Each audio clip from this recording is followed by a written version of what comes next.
ప్రభువైన యేసుక్రీస్తు నామంలో ప్రతి ఒక్కరికి పేరు పేరున నా వందనాలు తెలియజేస్తా ఉన్నానండి. ఈరోజు దేవుని వాగ్దానం మత్తయి సువార్త 5వ అధ్యాయము 16వ వచనము. మనుషులు మీ సత్క్రియలను చూచి పరలోకమందున్న మీ తండ్రిని మహిమపరచునట్లు వారి ఎదుట మీ వెలుగు ప్రకాశింపనీయుడి. హల్లెలూయా.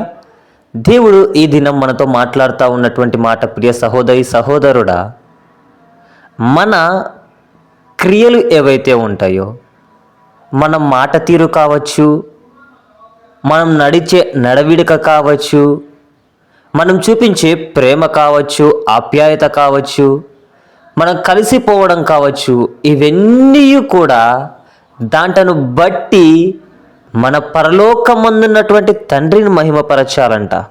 హల్లెలూయా. ఇక్కడ ప్రియ సహోదరి సహోదరుడా, దేవుడు మనతో సెలవిస్తూ ఉన్నటువంటి మాట, నీ సత్క్రియలను బట్టి, నీ క్రియలను బట్టి పరలోకమందున్నటువంటి తండ్రిని మహిమపరుస్తానే ఉన్నారా? హల్లెలూయా. ఒక్కసారి నీవు ఆలోచన చేసుకో. నీ కుటుంబంలో ఒక రకంగా ఉంటా ఉన్నావు, ఈదిలో ఒక రకంగా ఉంటా ఉన్నావు, ఊర్లో ఒక రకంగా ఉంటా ఉన్నావు, సంఘంలో ఒక రకంగా ఉంటా ఉన్నావు, బయటికి వెళ్ళినప్పుడు ఒక రకంగా, ఇలా నీవు మారుతూ మారుతూ మారుతూ ఉంటా ఉన్నావేమో. అయితే దేవుడు ఇక్కడ సెలవిస్తా ఉన్నటువంటి మాట, నీ క్రియలను బట్టి. హల్లెలూయా. ఒకప్పుడు పాపపు జీవితం ఉండిందేమో, రోత జీవితం ఉండిందేమో, వ్యభిచారత్వం ఉండిందేమో, లోభత్వం ఉండిందేమో, లోకంలో తిరిగేటువంటి అలవాటు ఉండిందేమో. అయితే యేసుక్రీస్తు ప్రభుల వారిని నమ్ముకున్నటువంటి తర్వాత నీ క్రియలు ఎట్టి రీతిగా ఉన్నాయి? హల్లెలూయా. నిన్ను బట్టి పరలోకమందున్నటువంటి తండ్రిని మహిమపరుస్తానే ఉన్నారా? హల్లెలూయా.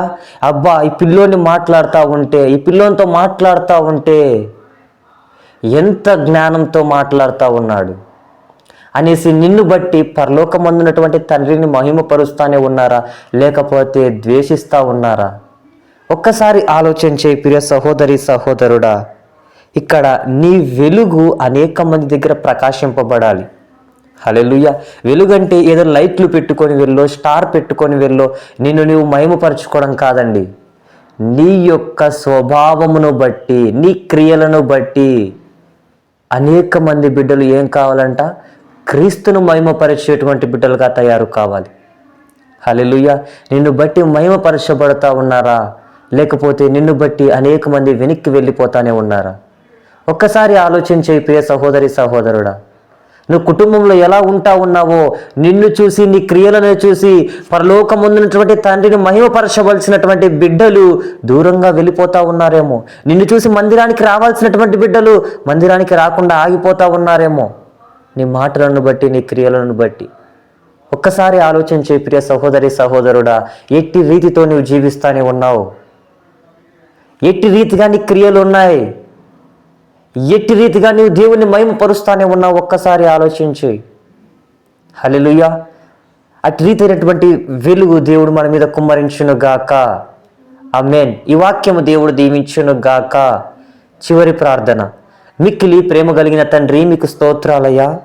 ఎవరైతే నిన్ను బిడ్డలను అనుసరించి నడుస్తూ ఉన్నారో ఆ బిడ్డలకి సహాయమును దయచేయండి ప్రభువా. ఆ బిడ్డల మీద వెలుగు నింపినైనా తండ్రి, అనేక మందికి మాదిరి చూపేటువంటి బిడ్డలుగా, నీ వైపు నడిపించేటువంటి బిడ్డలుగా, నేను మహిమపరిచేటువంటి బిడ్డలుగా తయారు చేయమని, సహాయము జరిగించమని యేసుక్రీస్తు నామంలో అడిగి వేడుకుంటున్నాను తండ్రి.